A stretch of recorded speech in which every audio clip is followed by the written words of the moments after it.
Hey guys, welcome back. Somebody in Turbo Chat says I missed pinging the 1-1.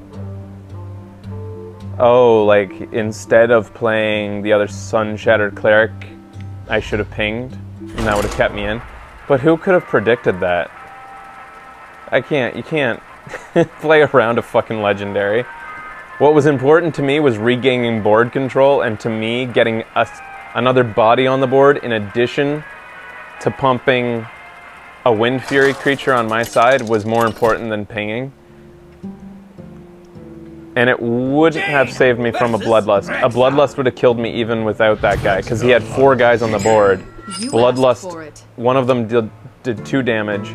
Bloodlust would have resulted in a net 11 damage from creatures, plus 2 from his weapon, meaning 13 total, and I was only at 11 health. So, yeah, pinging that guy,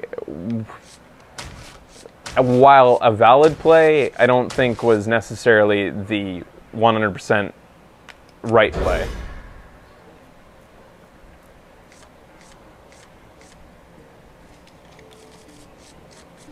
Oh, that's not a bad opening hand. Alright, against a Hunter. I don't think I've faced one with this deck yet.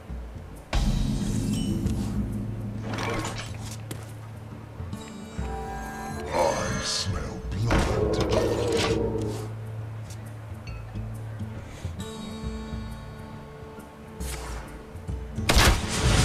Yeah, well, I've got my own steady shot. He's called Worgen Infiltrator.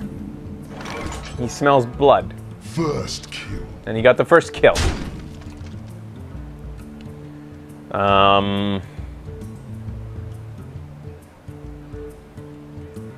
What's his double shot worth? I haven't played Hunter in a while. Is it 3 mana for his double shot card?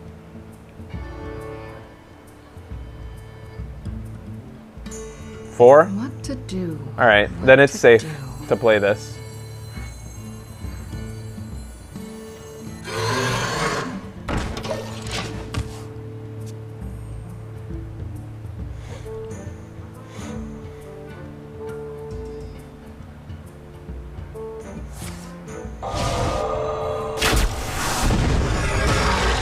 I love Arcane Shot. It's a really decent card. First kill. Alright, so I want to keep his board clear.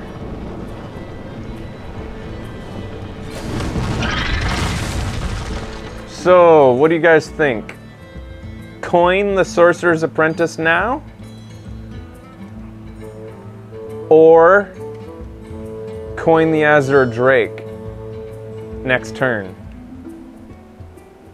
I have a lot of turn 4 plays, especially as answers to, say, a Yeti that might come out next turn. I would like to Fireball a Yeti, so I think I'm going to put the Sorcerer's Apprentice out there now. I'll be just like you. Job's done. He might use a multi-shot, but whatever. Gets it out. Gets it out of his hand, I guess. Like, the Worgen Infiltrator got more mileage than I usually expect from a Worgen Infiltrator, so if he dies now... Oh, he doesn't die now. That's good.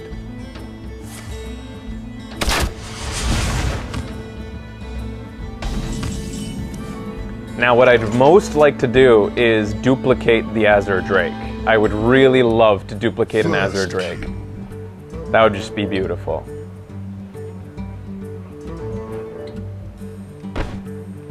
Do I play the Spellbreaker now, though? No, I don't.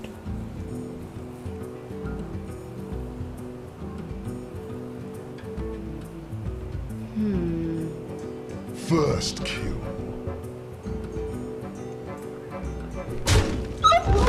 I'm gonna get the duplicate out now. If I duplicate the Sorcerer's Apprentice, I'll be disappointed. But I needed to spend that mana now. I don't want to open up the Spellbreaker, play him without his ability, like his Battlecry will go to waste if I played him then. And in addition, he would also be susceptible to the multi-shot. What the fuck is the name of the multi-shot? Is it just called multi-shot?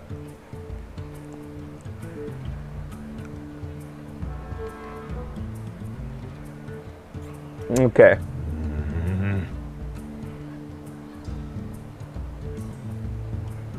So yeah, I would really like to duplicate the Azure Drake. 'Cause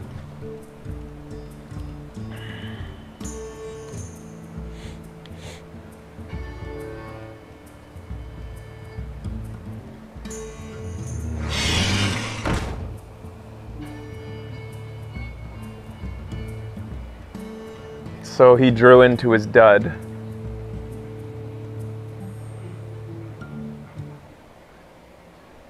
You call that That's a shame for you.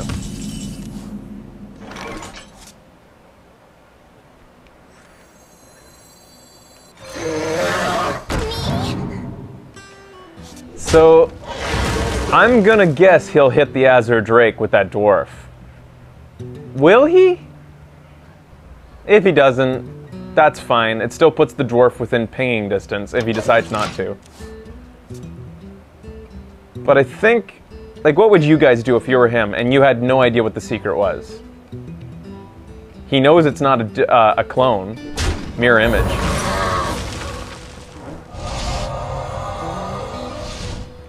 That's a beautiful looking hand. Well played. I'm sorry.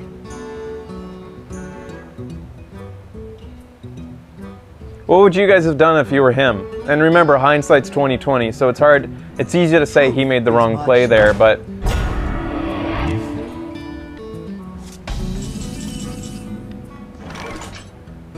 I think polymorph's the right thing to go on that.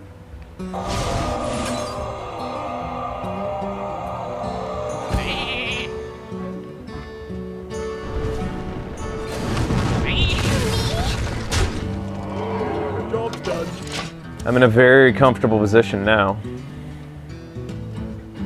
I should have maybe silenced it, not polymorphed it.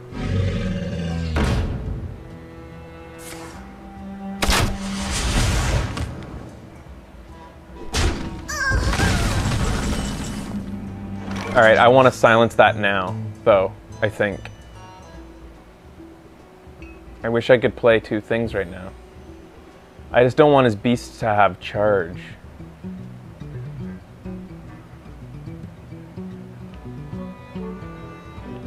What to do? How about this? Your beast can have charge if you want.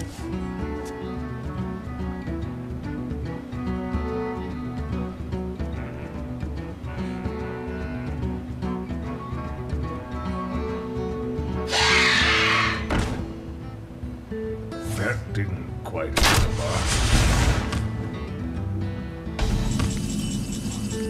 I think he's lamenting his luck right now. Things aren't going so well for him.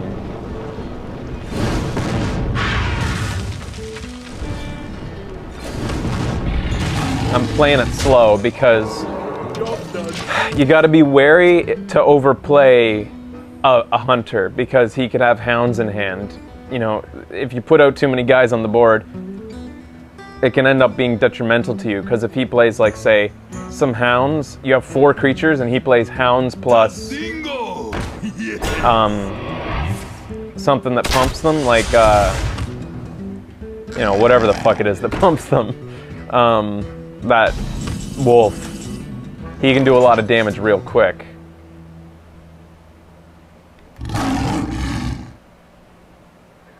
But I should probably stop playing as conservatively as I am now. I think it's time to maybe make some moves. At least play 3 creatures, right?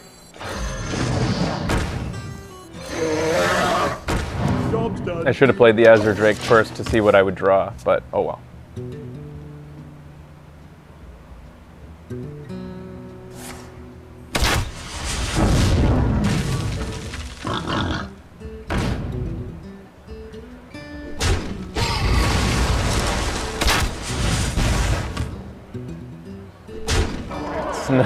He's racing me, meaning that it's really nice to have Sunwalker in my hand right now. I'm gonna keep his board clear. I'm afraid of him still. I don't want to go to the face. I'm afraid of what he's got in store.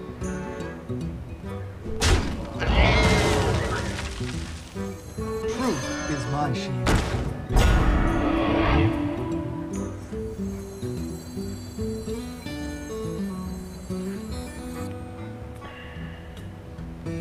If I put out the Ogre Magi now, next turn I'm going to, if this Azure Drake survives, I'll be able to do a 9 damage fireball to the face. Am I within lethal? Yeah, if all I need is this to survive, these two, and I got lethal next turn.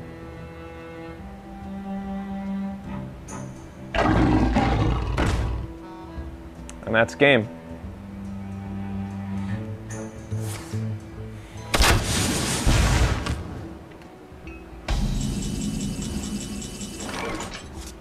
Crush! No! Smash! Justice shall prevail.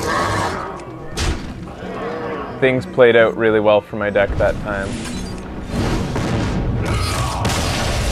Well played.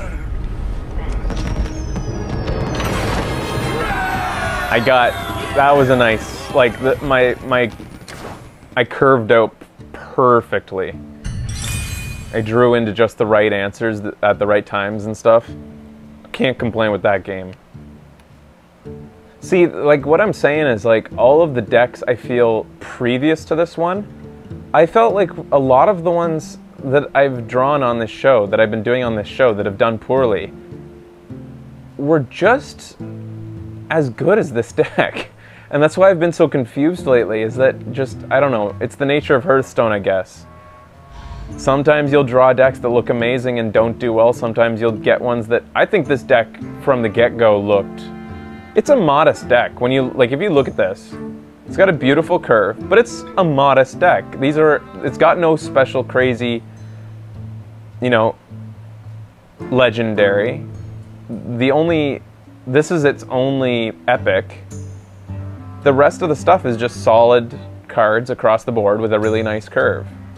2 fireballs and 2 polymorphs is probably its strongest point. Anyways. Alright, I'll be back after this.